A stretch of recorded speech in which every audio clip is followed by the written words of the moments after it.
بسم اللہ الرحمن الرحیم۔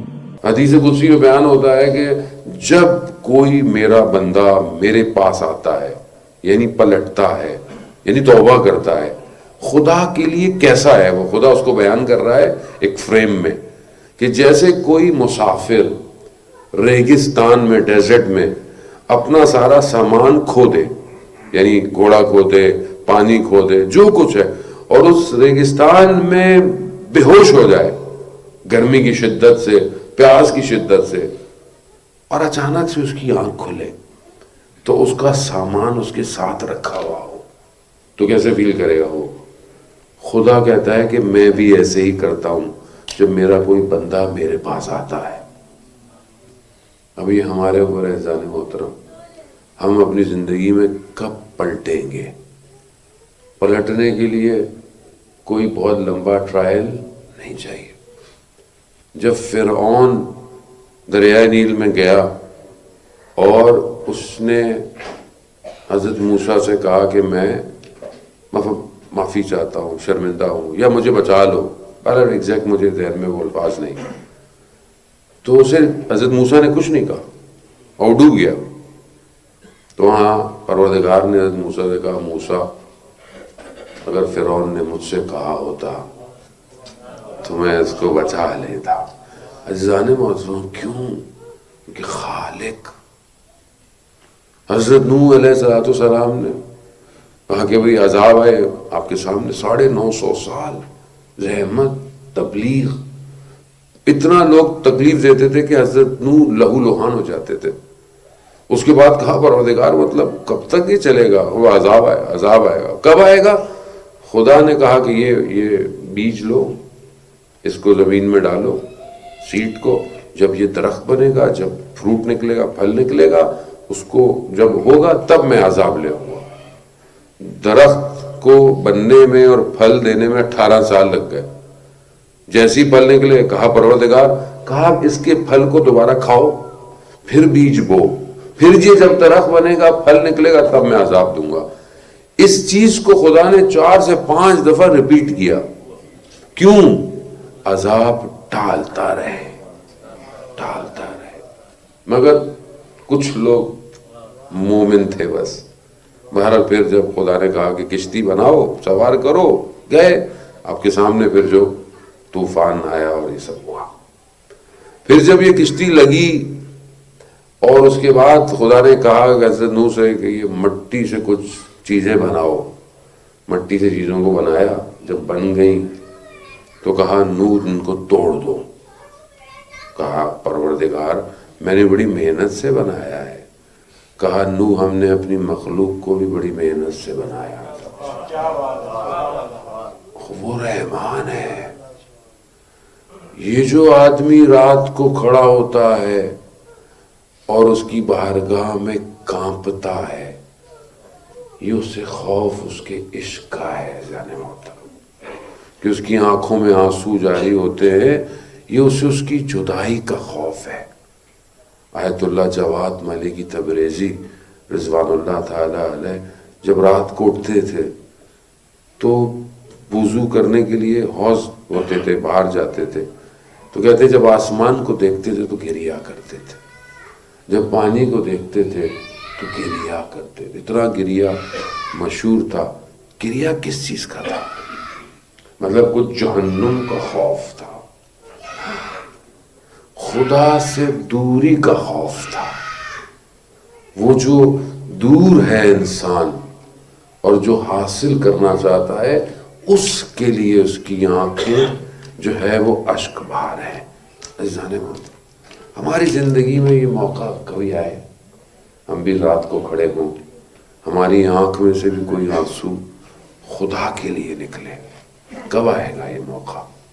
جبکہ ہم ادھر عبادتیں دیکھتے ہیں اس گھر کی، کہ جس کا میں نے کل آپ کی خدمت میں ذکر کیا کہ خاتون ایسی عبادت میں کھڑی ہوئی ہے، تواضع ایسی ہے کہ خدا ملائکہ سے کہہ رہا ہے، ملائکہ دیکھو کس طرح میری کنیز میری عبادت کر رہی ہے۔ تب خوف کس کا ہے؟ تب انہیں ان کے صدقے میں تو کائنات بنی ہے، تو مگر ان کو پھر کیوں ضرورت ہے؟ اس کا مطلب ہے کہ خدا کو ہم سمجھ نہیں پائے خدا کیا ہے۔ رسول خدا حضرت محمد مصطفیٰ صلی اللہ علیہ وسلم،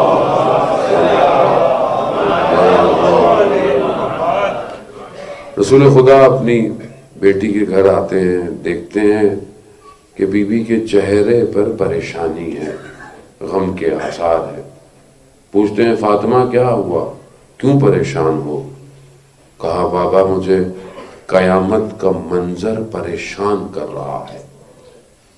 تو بیوی آپ کو کیا پریشانی ہونی، آپ تو خود آئیں گی؟ نہیں، لیکن ہم نہیں سمجھے، ہم نے اہل بیت کو اپنی مرضی سے ایکسٹریکٹ کیا ہے، ہم نے اہل بیت کو ویسے نہیں کیا جیسے خدا نے انہیں بھیجا ہے۔ موسٹلی تو ہم نے اہل بیت کو بہت معذرت کے ساتھ کہ ہم زیادہ تر تو اپنی منتوں کے لیے رکھا ہوا ہے، اور تو ان سے ہم نے اتنا کچھ لینا نہیں ہے۔ ٹھیک ہے، یہ بھی اچھی بات ہے، منت مانے آپ پوری ہو جائے گی۔ وہ ان کی در پہ تو جو ان کو نہیں بھی مانتا وہ بھی خالی ہاتھ کبھی نہیں گیا، جو مانتا اس کو کیسے وہ خالی ہاتھ جانے دے۔ لیکن جو وہ دینے کے لیے آئے تھے وہ ہم نے کتنا لیا ہے۔ بیوی پوچھتی ہیں بیٹی کیوں پریشان؟ کہا بابا قیامت کا منظر پریشان کر رہا۔ کہا بیٹی کیوں؟ کہا بابا قیامت میں سب کچھ عریاں ہوگا، یعنی سب کچھ کھلا ہوگا، کوئی چیز چھپی بھی نہیں ہوگی۔ یہاں میں اور آپ چھپا دیں گے چیزوں کو، میں اپنے اندر جو بھی میرا عمل ہے، میں اچھے کپڑے پہن لوں آپ کو نظر نہیں آ رہا، میں خوشبو لگا لوں آپ کو میرے اندر کی بدبو نظر نہیں آئے گی، یہ میرا وجود کتنا معطر ہے۔ لیکن قیامت میں سب نظر آئے گا، نہ صرف نظر آئے گا بلکہ دکھایا جائے گا، سب کچھ دکھایا جائے گا۔ بالکل ایسی ہے جیسے آپ کے دن میں آپ کی آنکھ پہ کوئی کیمرہ لگا دے اور بولے کہ جو تم سارا دن دیکھو گے رات کو پرائم ٹائم میں ٹی وی پہ دکھایا جائے گا۔ اب آپ اپنی آنکھوں کو چھپاتے پھریں گے کہ غلطی سے بھی کہیں میری آنکھ چلی گئی تو یہ تو سمجھیں گے میں دیکھ رہا ہوں، تو آپ کیا کریں گے؟ قیامت میں پوری زندگی جلائی جائے گی، کہاں چھپیں گے؟ اس لیے تو امام سجاد علیہ الصلوۃ والسلام صلی اللہ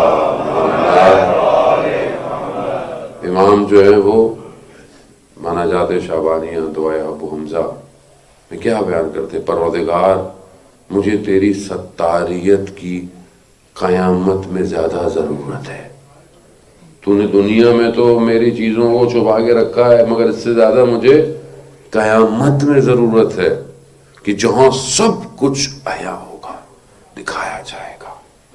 عزیزان محترم، ہم فیل نہیں کرتے چیزوں کو۔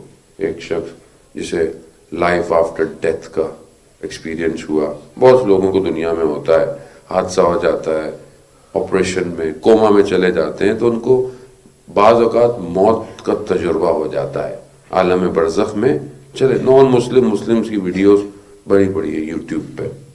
ایک شخص کو ہوا تو اس نے بیان کیا کہ بہرحال میں کوما میں چلا گیا لیکن میں دیکھا کہ میں عالم برزخ میں ہوں، اب وہاں پر مجھے دکھایا کہ دکھانے کے لیے میں آپ کی خدمت میں یہ واقعہ بیان کیا کہ کیا چیز کیسے دکھائی جاتی ہے۔ دکھایا گیا، وہ کہتا ہے کہ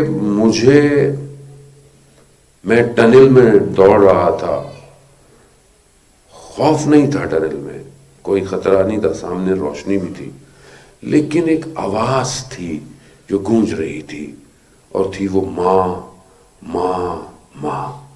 اچانک سے مجھے اس ٹنل سے اٹھایا گیا اور مجھے بچپن پورا دکھایا گیا، اپنی بچپن، نوجوانی، جوانی، اور فریم ایک جگہ اسٹل تھا۔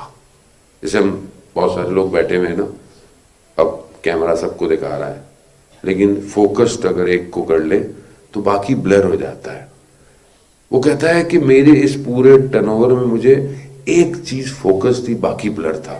وہ کیا تھا کہ مجھے اس پوری لائف میں دکھایا گیا کہ میں نے اپنی پوری زندگی میں، برا شخص نہیں تھا وہ، اچھا شخص تھا، لیکن احترام بھی کرتا تھا والدین کا، لیکن کہتا ہے مجھے پوری لائف میں دکھایا گیا کہ میں نے کبھی محبت بھری نگاہ سے اپنی ماں کو نہیں دیکھا، صرف ایک چیز دکھائی اس کو، بس فوکس، ایک چیز ہے یہ لائف کی، پتہ نہیں کتنی چیزیں ہیں جو قیامت میں دکھائی جائیں گی، کہاں جائیں گے ہم لوگ؟ ہم اتنا کھو گئے ہیں ذہن محترم، لاسٹ ہو گئے اصل میں، ہم لوگ خود کھو گئے، ہر کے گرفتار است گرفتار یار است، گرفتار ہے، پھنسے ہوئے۔ بہرحال پھر اس کو جب واپس آیا تو ہوش آیا تو اس کے بعد اس نے بہرحال والدین کو، اس لیے روایات بھی والدین کے چہرے کو دیکھنا بھی عبادت بھی ہے، صدقہ بھی ہے، خیر بھی ہے، باپ کے چہرے کو دیکھ کر مسکرانا، ہم اتنے مصروف ہیں ہم نے کبھی دیکھا ہی نہیں۔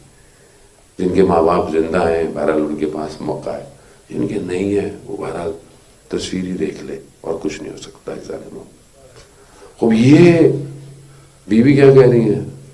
بابا مجھے قیامت کا منظر پریشان کر رہا، بس میں نے تھوڑا سا گلمپس دیا ہے، باقی تو مجھے خود نہیں پتا کیا دکھایا جائے گا عزیزان موت۔ ایسے میں حضرت جبرائیل تشریف لائے اور کہا کہ یا رسول اللہ فاطمہ سے کہیے کہ خدا کہہ رہا ہے کہ پریشان مت ہوں۔ اللہ اکبر، کیا ہستیاں ہیں، یہاں سوچتی ہیں وہاں پیغام آ جاتا ہے، ہم درک نہیں کر پا رہے عزیزان محترم، یعنی یہاں خیال کا اظہار کیا، وہاں خالق نے پیغام بھیج دیا۔ کہا یا رسول اللہ خدا کہہ رہا ہے فاطمہ سے کہیں پریشان مت ہوں، ہم قیامت میں ان کے چاہنے والوں کو نور کے دائرے میں رکھیں گے۔ یعنی کیا؟ یعنی ہم ان کو عیاں نہیں ہونے دیں گے، اور یہاں ہم انہیں بچا کے رکھیں گے، نور کے دائروں میں رکھیں گے۔ اللہ اکبر، کیا ہستیاں ہیں! پریشانی ہمارے لیے ہے، ان کو کس چیز کی پریشانی ہے جانے والوں؟ ان کو کس چیز کی پریشانی؟ جن کے نور سے جنت خلق ہوئی ہو، انہیں کس چیز کی پریشانی؟ لیکن پریشانی ہمارے لیے۔ ہم اپنی زندگی میں دیکھیں عزیزان محترم، ہم کتنا قیامت کے لیے پریشان ہیں، کتنا زیادہ دیکھ رہے ہیں، کتنا زیادہ اس کو سن رہے ہیں۔ خوف